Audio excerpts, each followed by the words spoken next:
हिमगिरि गुहा एक अति पावनी, वह समीप सुरसरी सुहावनी।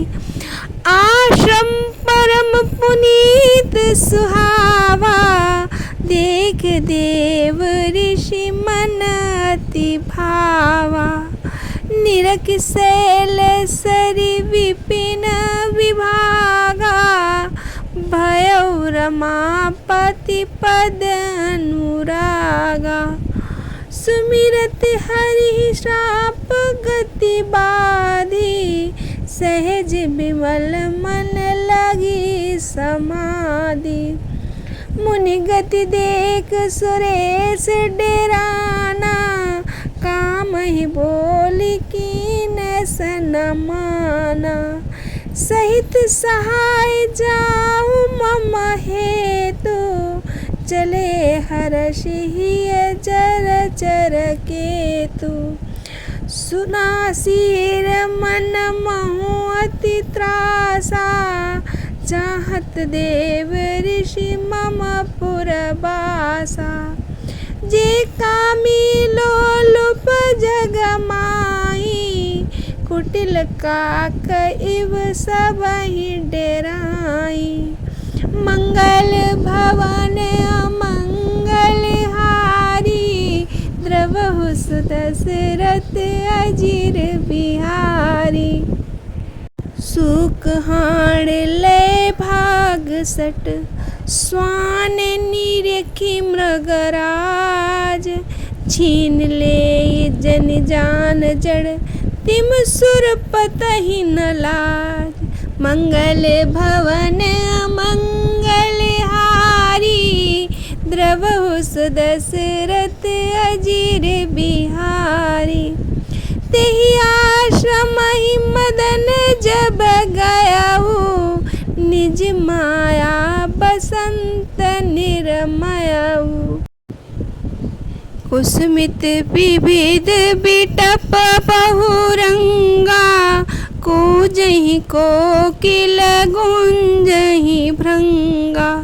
चली सुहाविनी त्रिविध बयारी, काम कृसानु बढ़ा बनिहारी। रंभादिक सुर नारी नवीना, सकल असमरस कला प्रवीणा। करहि गान बहुतान तरंगा, बहुविध क्रीड़हि पानि पतंगा। देखि सहाय मदन हर्षाना, कीन्ह से पुनि प्रपंच विधि नाना। काम कला कछु मुनहि न व्यापी, निज भय डरेउ मोह भव पापी। सीम की चापि सकई कोई तासो, बड़ रखवार रमापति जासु। मंगल भवन अमंगल हारी, द्रवहु सुदशरथ अजिर बिहारी। सहित सहाय सभीत अति मनिहारी, मन मैन गाये सिजाए मुनि चरण तब, कहि सुटि आरत वैन। मंगल भवन अमंगल हारी, द्रवहु सुदशरथ अजिर बिहारी। याज्ञवल्क्य जी कहते हैं, हे भरद्वाज, मैं श्री रामचंद्र जी के गुणों की कथा कहता हूँ, तुम आदर से सुनो। तुलसीदास जी कहते हैं, मान और मद को छोड़कर आवागमन को नाश करने वाले श्री रघुनाथ जी को भजो। हिमालय के पर्वत पे एक बड़ी पवित्र गुफा है, उसके समीप सुंदर गंगा जी बहती हैं। वह परम पवित्र सुंदर आश्रम देखने पर नारद जी का मन बहुत ही लुभा गया और वहाँ बैठकर वे भगवान का भजन करने लगे। पर्वत, नदी और वन के सुंदर विभागों को देखकर नारद जी के मन में लक्ष्मीकांत भगवान के चरणों में प्रेम हो गया।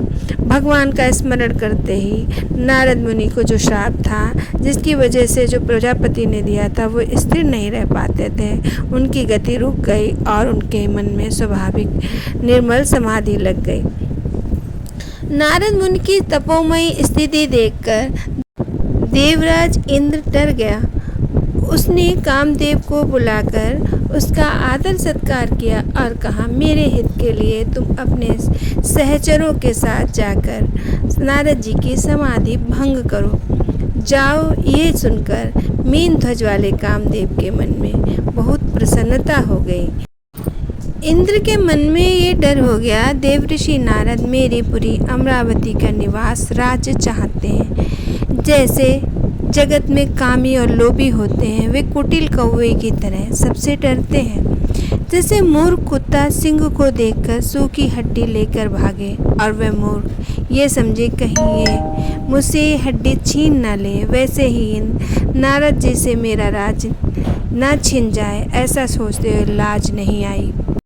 जब कामदेव उस आश्रम में गया तो उसने अपनी माया से वहाँ वसंत ऋतु को उत्पन्न किया।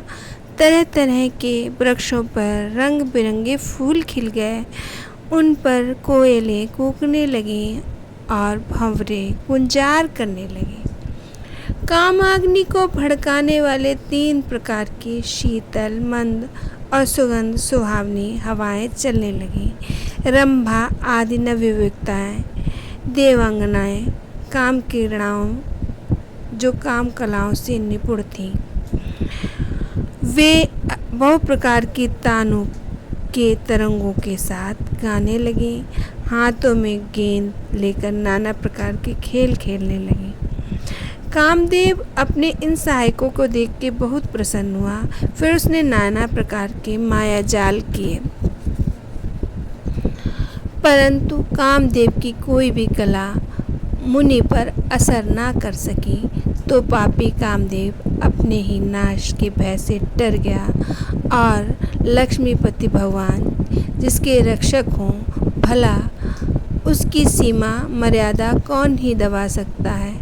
तब वह अपने सहायकों समेत कामदेव डर कर मन में हार मानकर आर्त और दीन वचन होते बोलते हुए मुनि के ही चरणों में जा गिरा। जय श्री राम।